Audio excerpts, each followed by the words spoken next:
Welcome back guys. फिर से स्वागत है आप लोगों का वन लाइफ चैनल के अंदर। चैनल पे नए हैं तो चैनल को सब्सक्राइब कीजिए, वीडियो को लाइक कीजिए। चलिए आज की वीडियो की और आज मैं आप लोगों के लिए लेके आया हूँ how we can get married in Thailand. कैसे हम लोग शादी कर सकते हैं थाईलैंड के अंदर, और जिन लोगों की थाई गर्लफ्रेंड है और वो लोग कैसे शादी कर सकते हैं थाईलैंड में जाके। और ये पूरा कंप्लीट वीडियो उन्हीं के ऊपर है। और ये वीडियो रहेगा अपनी जो इंडिया के नेबर कंट्री हैं, बांग्लादेश हो गया, पाकिस्तान हो गया, नेपाल हो गया और इंडिया हो गया। और इसमें बताऊंगा मैं आपको कैसे करनी है आपको थाईलैंड में अपनी गर्लफ्रेंड के साथ शादी। तो यदि चैनल पर नए हैं तो चैनल को सब्सक्राइब कीजिए। और चलिए चलते हैं, करते शुरुआत दोस्तों कि कैसे क्या क्या डॉक्यूमेंटेशन प्रिपरेशन करनी होगी शादी से पहले।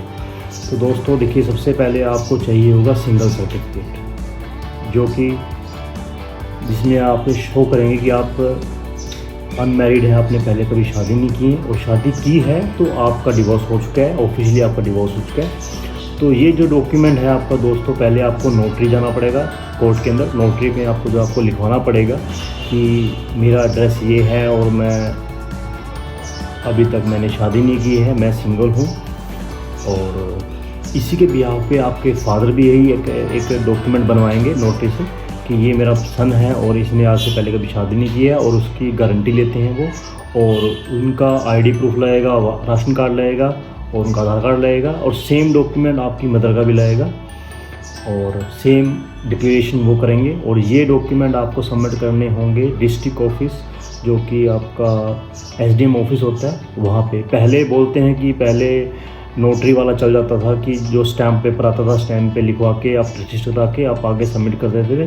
बट मैंने 2-3 जो है अपने एजेंट होते हैं उनसे बात की, तो वो मना कर रहे थे कि ऐसा डॉक्यूमेंट आजकल चलता नहीं है, आपको एक एसडीएम ऑफिस से ही स्टैम्प बनवानी पड़ेगी, उस पर आपकी फ़ोटो भी होनी चाहिए। तो मैंने ये डॉक्यूमेंट बनवाया ना। सिंगल डॉक्यूमेंट बनने के बाद आपका 50% काम ख़त्म हो जाता है। इस डॉक्यूमेंट के साथ आपको और डॉक्यूमेंट जो चाहिए होंगी, आपकी 3 साल की आरटीआई रिटर्न चाहिए आपको, और साथ में आपको कंपनी से लेटर चाहिए कि आप इस कंपनी के परमानेंट एम्प्लॉय हैं, आपकी इतनी सैलरी जो पर मंथ आपकी जो सैलरी आती है वो उसमें मेंशन होनी चाहिए, और आप छुट्टी पे जा रहे हैं शादी के लिए, ऐसा लिखा होना चाहिए उसके अंदर भी। आपकी पर मंथ सैलरी वाला जो एक लाइन है वो जरूरी होनी चाहिए, और परमानेंट एम्प्लॉय हैं आप इस कंपनी के, ये 2 स्टेप उसके अंदर जरूरी होने चाहिए उस आपकी कंपनी के लेटर में। यदि आप जॉब कर रहे हैं या बिजनेस कर रहे हैं तो आपका बिजनेस के रिलेटेड जो भी डॉक्यूमेंट हो आपका होना चाहिए प्रूफ। और साथ में आपको चाहिए आपकी बैंक स्टेटमेंट। आपके बैंक में कम से कम आपका 3 लाख अमाउंट होना चाहिए, 2.5 से 3 लाख अमाउंट होना चाहिए, मिनिमम इतना अमाउंट होना ही चाहिए शादी करने के लिए आप जा रहे हैं तो। और आपकी सैलरी स्लिप हो गई, ठीक है दोस्तों। और ये डॉक्यूमेंट जो है आपको मिनिस्ट्री ऑफ एक्सटर्नल अफेयर से आपको अटेस्टी करवाने होंगे। कौन से अटेस्टी करवाने होंगे? एक तो आपको करवाना है आपका जो सिंगल सर्टिफिकेट आपको जो एसडीएम ऑफिस से मिला है वो आपको करवाना है। 2 साल की आप आईटी रिटर्न करवा सकते हैं, और एक आप ऑफिस से जो लेटर मिला है उसको भी आप स्टैम्प करवा सकते हैं। और साथ में दोस्तों आपको दो आपको आईडी प्रूफ चाहिए अपने दोस्तों की। उनका या तो आपका पास आधार कार्ड हो, फोटोकॉपी दोनों साइड की, या आप पासपोर्ट की कॉपी हो, आप दोनों ही लेके जाइए। एडिशनल के लिए आपके पास रहेंगे तो आपके कुछ काम ही आ सकते हैं। तो 2 दोस्तों की दोनों आईडी प्रूफ लेके जानी है साथ में। और अब देखिए, आपको मैं बताता हूँ कौन से डॉक्यूमेंट हो गए। जैसे नंबर 1 हो गया आपका सिंगल सर्टिफिकेट, नंबर 2 हो गया आपका सैलरी बैंक स्टेटमेंट को भी आपको पोस्टाइल मिनिस्ट्री ऑफ एक्सटर्नल अफेयर की स्टैंप लगवानी है, ठीक है। और नंबर 3 हो गया आपकी आईटीआर रिटर्न, नंबर 4 हो गया आपका सैलरी स्लिप, आपका ऑफिस का लेटर, ठीक है, और 2 दोस्तों की आईडी प्रूफ, और आपके पासपोर्ट की कंप्लीट फ़ोटोकॉपी। 2 आप फ़ोटोकॉपी करा लीजिए आपके पासपोर्ट की कंप्लीट। ये आप डॉक्यूमेंट आपके रेडी होंगे। इसके बाद आपको अप्लाई करना है वीज़ा ऑन अराइवल। आपको वैलिड नहीं है मैरिज के लिए, आपको पहले ही यहाँ से वीज़ा लेके जाना पड़ेगा, जो कि 90 डेज़ या 60 डेज़ का मिलता है। वो वीज़ा आपके पास, जिसको हम स्टिकर वीज़ा भी बोलते हैं, स्टिकर वीज़ा आपके पास होगा तो आप वहाँ जाके मैरिज कर सकते हैं। अदरवाइज़ आप मैरिज के नहीं अलाउ, वहाँ जाके आप मैरिज नहीं कर सकते, अलाउ नहीं करेंगे वो आप लोगों को। आपका पास वीज़ा हो गया और आपके डॉक्यूमेंट आपको लेके जाने हैं। ये डॉक्यूमेंट आपको लेके जाने हैं बैंकॉक में आप जाएंगे, इंडियन एम्बेसी बैंकॉक। वहाँ जब जाएंगे तो ये सारे के सारे डॉक्यूमेंट आपको वहाँ पर शो करने हैं। वो आपसे क्वेश्चनिंग करेंगे और आपको थोड़ा सा इरिटेट करने की कोशिश करेंगे, पर आपको इरिटेट नहीं होना है, आपको प्यार से उनसे बात करनी है और उनको बताना है कि मैं अपनी गर्लफ्रेंड से शादी करने के लिए यहाँ पे आया हूँ और मुझे शादी करनी है। और वो पूछेंगे कि आप कैसे मिले, कैसे जानते, कितने साल से मिले हैं आपको उनको बता देना है कि हम बस उनको ये कंफर्म करना है कि आप लीगल मैरिज कर रहे हैं, कोई कॉन्ट्रैक्ट मैरिज नहीं कर रहे हैं। उसके बाद वो आपको एक लेटर, एक क्लेम पेपर, एक पेपर दे देंगे जिसके अंदर लिखा होगा जिसके अंदर आपकी डिटेल भरनी होगी आपको, आपका पासपोर्ट नंबर, आपका फुल नेम, आप कहाँ काम करते हैं, आपका परमानेंट एड्रेस। ये दोनों लैंग्वेज में होगा, थाई और इंग्लिश में। आप इंग्लिश में फिल कर देंगे, आपकी गर्लफ्रेंड जो है वो आपका इसमें थाई में फिल कर देगी। और साथ में आपकी गर्लफ्रेंड को चाहिए, उसको भी उसके अपने पासपोर्ट की पूरी फ़ोटोकॉपी साथ में होनी चाहिए, ओरिजिनल पासपोर्ट चाहिए उसको भी, उसकी जो हाउस की कॉपी है, घर की जो कॉपी होती है, व्यू बुक बोलते हैं, वो होनी चाहिए उसके पास। और उसका एक जैसे आधार कार्ड होता है तो वो आईडी प्रूफ उसके पास होनी चाहिए। इनकी फ़ोटोकॉपी उसको भी करवानी है और वो वहाँ पे इंडियन एम्बेसी में भी उनको शो करनी है वहाँ पे।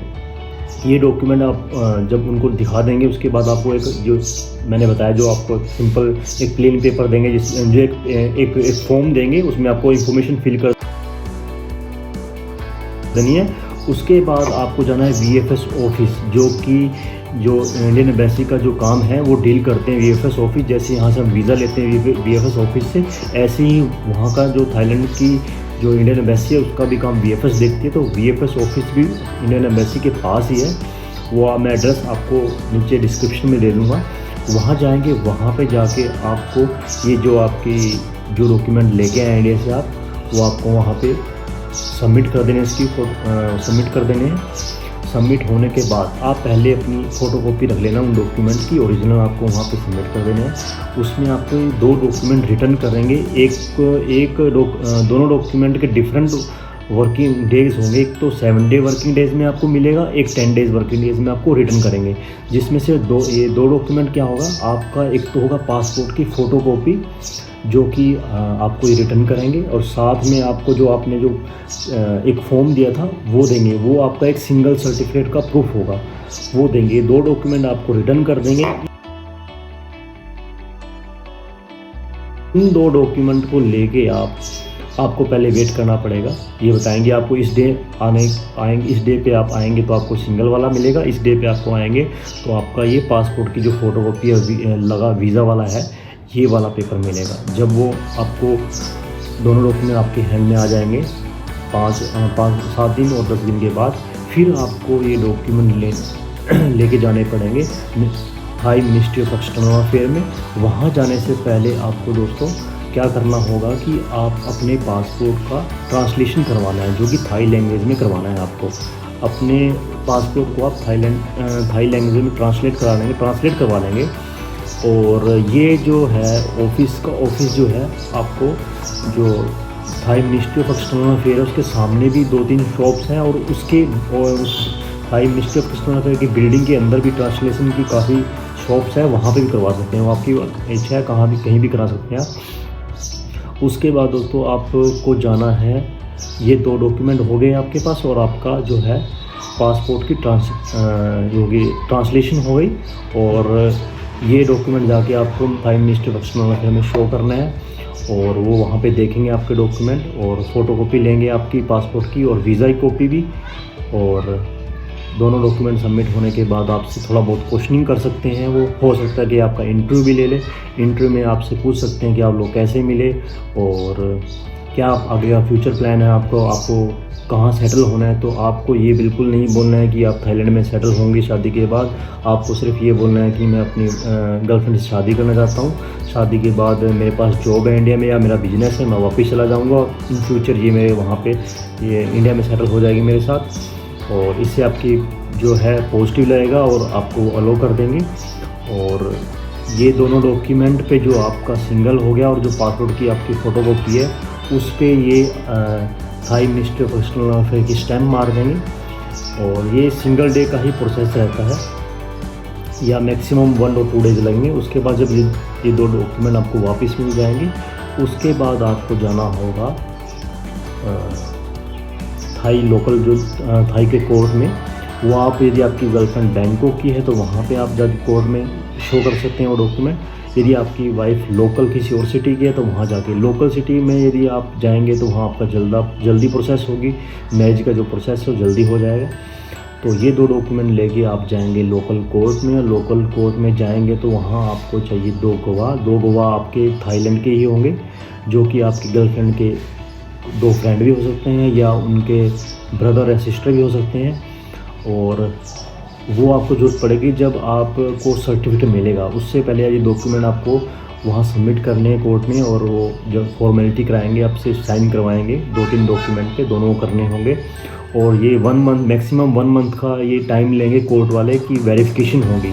ये डिपेंड करता है आपका लक के ऊपर, ये जल्दी हो जाता है या सेम डे भी हो जाता है, या आपका 1 वीक लगे 2 वीक लगे, या मैक्सिमम 1 मंथ लग सकता है आपको। ये दोनों डॉक्यूमेंट सबमिट होने के बाद आपको वो बताएंगे, डेट देंगे, उस डेट को आपको वहाँ जाना होगा। साथ में आपके 2 फ्रेंड या ब्रदर सिस्टर जो आपकी गर्लफ्रेंड की हैं वो साथ जाएंगे और वो वहाँ पे आपका प्रोसेस कर देंगे, सिग्नेचर कर देंगे। सिग्नेचर होने के बाद को आपको 2 सर्टिफिकेट मिलेंगे, मैरिज सर्टिफिकेट मिलेंगे जैसे इंडिया में मिलते हैं, और दोनों का serial number ditto same 2 copy होगी।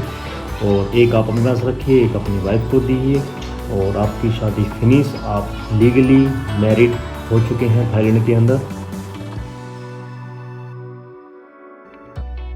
और आप चाहते हैं इसको इंडिया में रजिस्टर करना तो कराइए, अदरवाइज आप मैरिज हो चुकी है आपकी, आपको उसके बाद कुछ प्रोसेस करने की कोई ज़रूरत नहीं है। ये है आपका लीगल प्रोसेस थाईलैंड में मैरिज करने का दोस्तों। और यदि आप सेलिब्रेट करना चाहते हैं तो कर सकते हैं, बट मैंने अभी जो रिसेंटली मैंने अपनी मैरिज की है थाईलैंड में, मैंने कोई अपना सेलिब्रेट नहीं किया है। तो मैंने काफ़ी वीडियो में देखा कि आपको सेलिब्रेट करना पड़ता है, आपको मनी शो देनी पड़ती है लड़की वालों को। तो मेरे इस प्रोसेस में मैंने लीगली मैरिज किया तो मुझे ऐसा कुछ करने की ज़रूरत नहीं पड़ी और मुझे ईज़िली सब कुछ हो गया। स्टार्टिंग में मुझे थोड़ा काफ़ी प्रॉब्लम हुई, बट मैं ये वीडियो जो है इसीलिए बना रहा हूँ कि आगे इन फ्यूचर किसी को ऐसी प्रॉब्लम फेस ना करनी पड़े। यदि कोई किसी की थाई गर्लफ्रेंड है उसको मैरिज करनी है वहाँ पे। होप आप लोगों को ये जो इन्फॉर्मेशन है अच्छे से समझ आई होगी। और यदि आपको कुछ डाउट है, कुछ और आपको जानना है तो मुझे कमेंट कीजिए और बताइए आपको वीडियो कैसी लगी और आपको कुछ हेल्प मिली इस वीडियो से। और मैं आपको फिर मिलते हैं फिर नेक्स्ट वीडियो में किसी और टॉपिक के ऊपर दोस्तों। चलिए फिर तब तक के लिए बाय बाय, टेक केयर।